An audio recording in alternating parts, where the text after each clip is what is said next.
खुशकिस्मत। 40 बार मोहन ने आखिर अपने ऑफिस की सहकर्मी सुधा से शादी कर ही ली।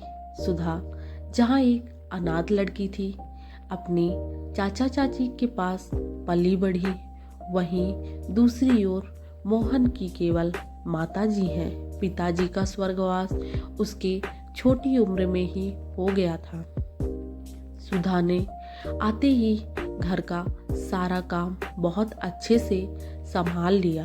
वह अपनी बीमार सासू माँ का अच्छे से ख्याल रखती, लेकिन शादी के बीते 1 साल बाद उसने एक आदत बना ली थी। वो अपनी सासू माँ के पास बैठकर कुछ नहीं खाती थी।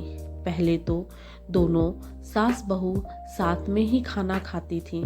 सुधा की सास सुषमा जी पहले रसोई के काम में हाथ भी बंटवाती थी, इसलिए उनको सब पता होता था कि रसोई में किस डिब्बे में क्या रखा है। लेकिन अब बीमारी के कारण वो रसोई में भी नहीं जा पाती थी। माँ जी, ये लीजिए चाय बिस्किट। शाम को हॉल में अपनी सास सुषमा जी को चाय बिस्किट पकड़ाकर सुधा खुद थोड़ा दूर अपनी चाय लेकर पीने बैठ गई।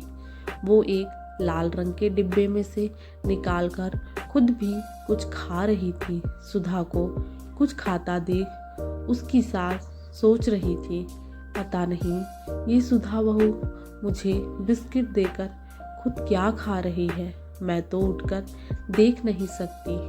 ओह, शायद इसी बात का फायदा उठाती है।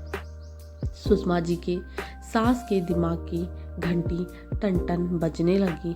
जरूर कुछ अच्छा ही खा रही होगी, तभी तो मुझसे दूर बैठी है। मुई बुढ़ापे में ये आंखें भी तो कमजोर हो गई, साफ साफ कुछ दिखता भी नहीं। रात को भी चैन नहीं मिल रहा था। कभी तो सोचती छोड़ो ना, कुछ भी हो, मुझे तो समय पर सब कुछ मिल ही जाता है। लेकिन दूसरे ही पल मन में आता, अरे ऐसे कैसे छोड़ दूं, आखिर पता तो चले डिब्बे में क्या है।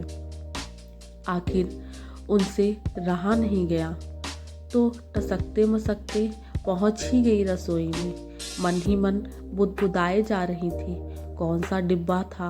हाँ, लाल रंग का था, मिल गया, लेकिन थोड़ा ऊपर है, हाथ ही नहीं आ रहा। कांपते हाथों से उतारने की कोशिश कर रही थी कि डिब्बा धड़ाम से नीचे गिर गया। धड़ाम! हे भगवान, ये क्या, ये टुकड़े किस चीज के हैं। इतनी देर में सुधा और मोहन आवाज सुनकर भागते हुए आए। क्या हुआ माँ जी, कुछ चाहिए क्या? सुधा बोली। हाँ बहू, वो दवाई से मुंह कड़वा हो गया था, इसलिए शक्कर का डिब्बा ढूंढ रही थी। सकपकाते हुए सुषमा जी ने कहा, माँ जी, मुझे बोल दिया होता, एक आवाज दी होती। खैर, कल से मैं आपके कमरे में मिश्री रख दिया करूँगी। बल्ब की रोशनी में ध्यान से उसने बिखरे हुए टुकड़े को देखा तो पाया कि मीठे नमकीन बिस्किट के बचे हुए टुकड़े हैं। सुधा फटाफट उन बिखरे टुकड़ों को साफ करने में जुट गई। बिखरे हुए वो बिस्कुट के मानो टुकड़े कांच की तरह सुषमा जी के मन को भेद रहे थे। कितना गलत सोच रही थी मैं। बहू मुझसे साबुत बिस्किट देकर खुद टूटे और बचे हुए टुकड़े खाती है। छी! अपनी ओछी सोच पर सुषमा जी को शर्म आ रही थी।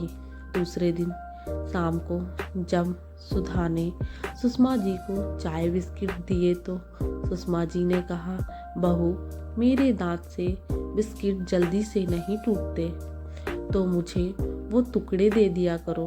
अरे नहीं माँ जी, वो तो जब भी कोई नया पैकेट खोलती हूँ कुछ टुकड़े निकल ही आते हैं, बस उन्हें अलग डिब्बे में रख देती हूँ। आपके पास तो कोई ना कोई आता रहता है, कोई देखेगा तो अच्छा नहीं लगता। हमारे घर परिवार के सम्मान के बारे में कोई कुछ गलत सोचे, ये अच्छा नहीं है। मैं तो अंदर की तरफ बैठकर खा लेती हूँ। कोई आने वाला होता है तो डिब्बा बंद कर देती हूँ, सुधा ने मुस्कुराते हुए कहा। सुधा की बात सुनकर चाय पीते पीते सुषमा जी की आंखों के कोर भीग गए। ऐसी बहू पाकर वो खुद को आज दुनिया की सबसे खुशकिस्मत सास समझ रही थी। Thank you for watching this video. Please like, share and subscribe. Thank you.